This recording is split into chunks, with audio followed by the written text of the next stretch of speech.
বাঁচাও, বাঁচাও, বাঁচাও। নিশ্চয়ই বাঘ মামা বিপদে আছে, আমার এক্ষুনি যেতে হবে।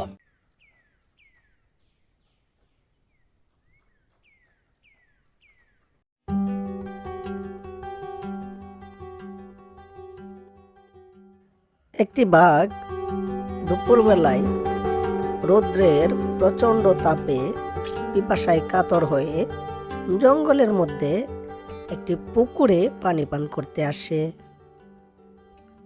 সে মন ভরে পানি পান করতে থাকে।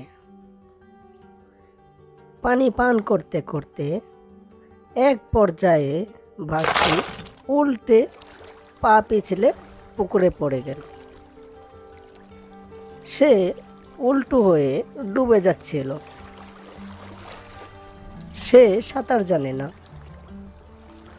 অনেক কষ্ট করে সে সোজা হয়ে মাথাটা পানির উপরে কোন রকম বের করলো আর ডাকতে শুরু করলো, বাঁচাও, বাঁচাও, বাঁচাও। কে কোথায় আছো? বাঁচাও।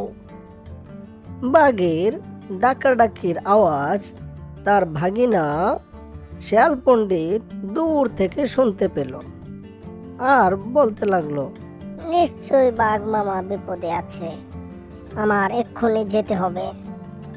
গিয়ে দেখি বাঘ মামা কি বিপদে পড়েছে, কেন চেঁচামেচি করছে।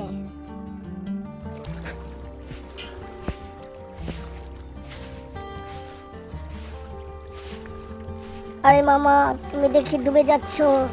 মামা, তুমি চিন্তা করো না, আমি একটা উপায় খুঁজে বের করছি। আমি তোমাকে পানি থেকে বের করে নিয়ে আসব। তুমি একটু কোনো রকম নাকটা বের করে রাখো।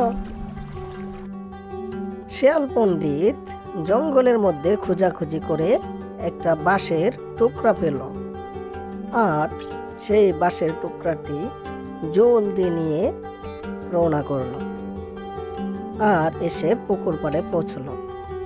সে বুদ্ধি করে বাঁশের টুকরাটি পানিতে সুন্দর করে ফেলে দিল আর বাঘ বাঁশে ধরে ধরে উপরে চলে আসলো। বাঘ পানিতে অনেকক্ষণ থাকার কারণে সে অসুস্থ হয়ে পড়ল। সে দাঁড়াতে পারছিল না অনেক চেষ্টা করেও। আজ শেয়ালের বুদ্ধির কারণে বাঘ প্রাণে বেঁচে গেল। প্রিয় বন্ধুরা, যদি আমার ভিডিওটি বিন্দু পরিমাণ ভালো লেগে থাকে তাহলে আমার চ্যানেলটি সাবস্ক্রাইব করতে ভুলবে না যেন।